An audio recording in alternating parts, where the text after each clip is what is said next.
دوستان عزیز درود، وقتتان بخیر.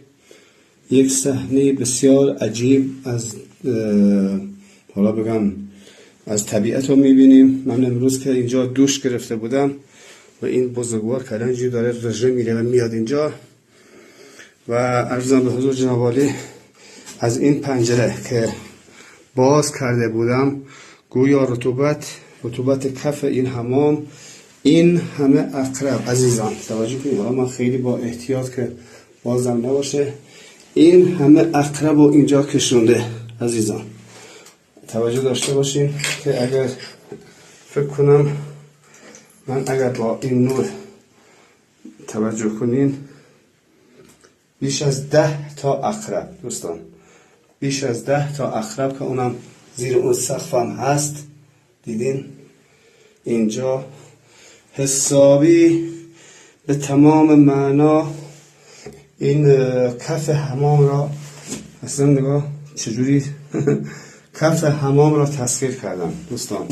لطفا تا میتونین تا میتونید مواظب باشین. رطوبت به شدت اینا را جذب میکنه، یعنی یک کلبه وحشت جمع کرده. خب اگر من توجه داشته باشین اینم از وضعیت اینجا و واقعا وحشتناک شده. انصافا من دیگه امنیتی برای من ایجاد نشده، یعنی نیست دیگه اینجا. خب ببخشید من این رو جمع کنم و بندازم دور. خب دوستان عزیز، این هم از اون دوستان عزیز و این مهمان های ناخوانده که اومده بودن تو حمام و به قول معروف من الان رهاسازی میکنم به محیط زیست خودشان برگردن و قول ازشان گرفتم که دیگه نیان داخل حمام.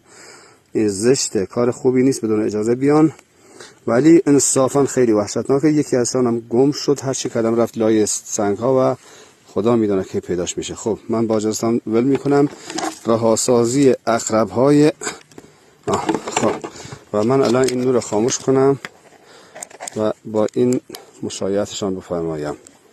توجه بفرمایید که یک عالمه عقرب هنوز به خود معروف.